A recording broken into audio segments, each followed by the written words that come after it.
James, honey, did something happen to you? After we got separated in that long hallway?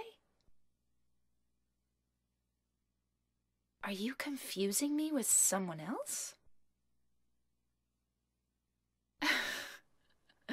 You were always so forgetful. Remember that time in the hotel? Hello and welcome back to Halloween Hauntathon. I wanted to talk about one of my all-time favorite games, period, and especially one of my favorite horror games, and that is Silent Hill 2. But I have to warn you that there's going to be some spoilers here. It's not going to be an average review about the game because I think most people already know enough about it.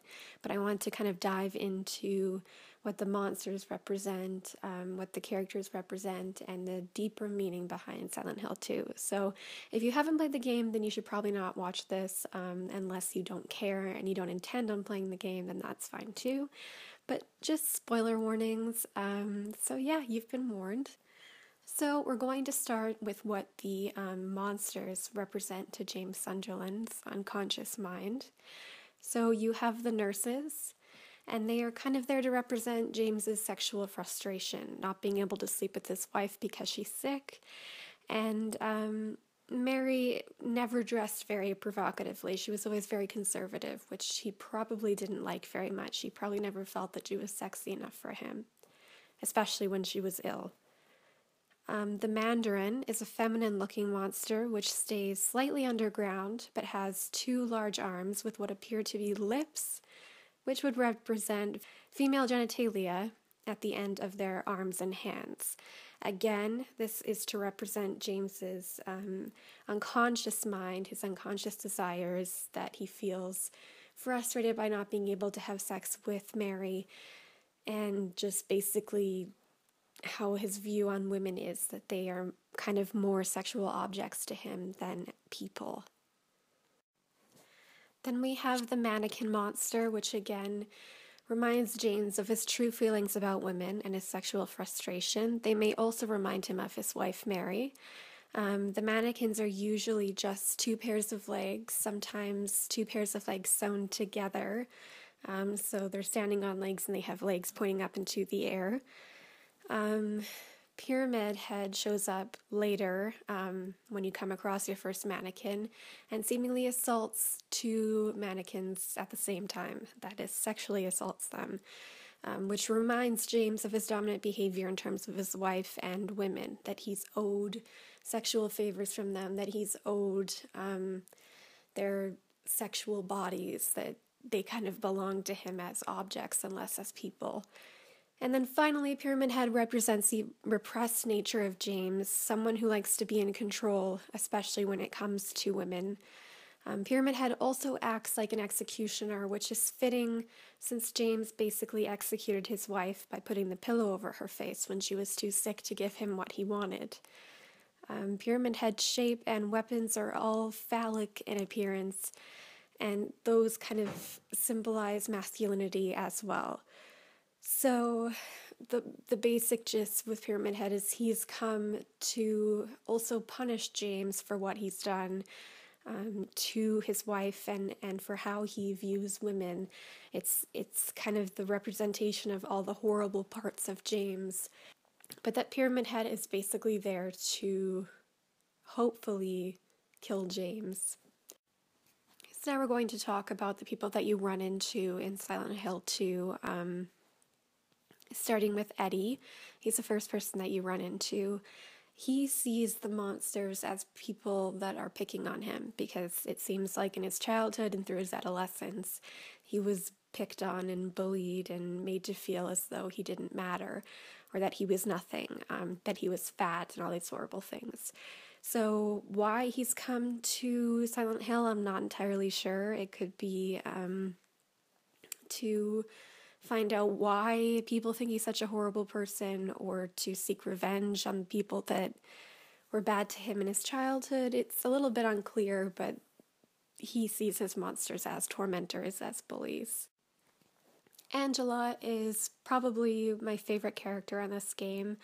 She kind of brings a domestic feeling to the game when you first encounter her because she is so sweet and innocent in her own ways, but basically she's there to seek retribution. She's trying to figure out if she should live or die, because her father had molested her for a long period of her life, and she actually eventually killed him to end the abuse.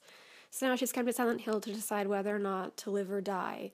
And while she's in Silent Hill, her monster, of course, is her father, which is represented by a man on top of a woman on a kind of square-shaped object that is meant to represent a bed. So it's meant to represent her father on top of her in bed, raping her.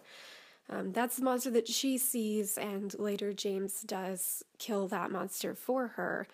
But I just feel most bad for Angela. You see her at the beginning of the game and at the end of the game. She's such a tragic person filled with self-loathing for what her father had done to her.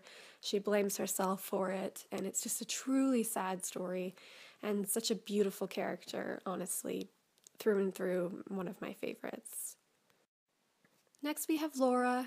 She's a little girl that wanders around town from here to there, and she represents innocence, really. Everything is normal around her. She doesn't see the monsters. She doesn't see anything wrong with anyone. She can interact with most of the other characters, although she can't interact with Maria, I believe.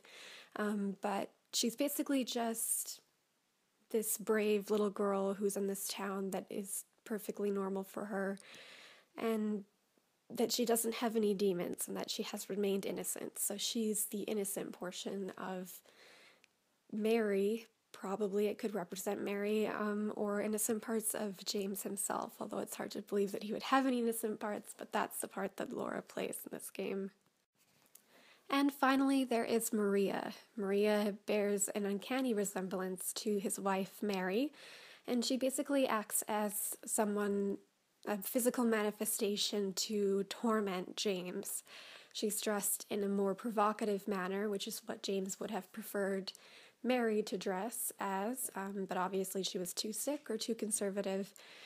And so Maria is basically just there for that purpose. James has to watch her die many, many times, which is reminding him of Mary being killed, although he can't quite remember what happened, what he did.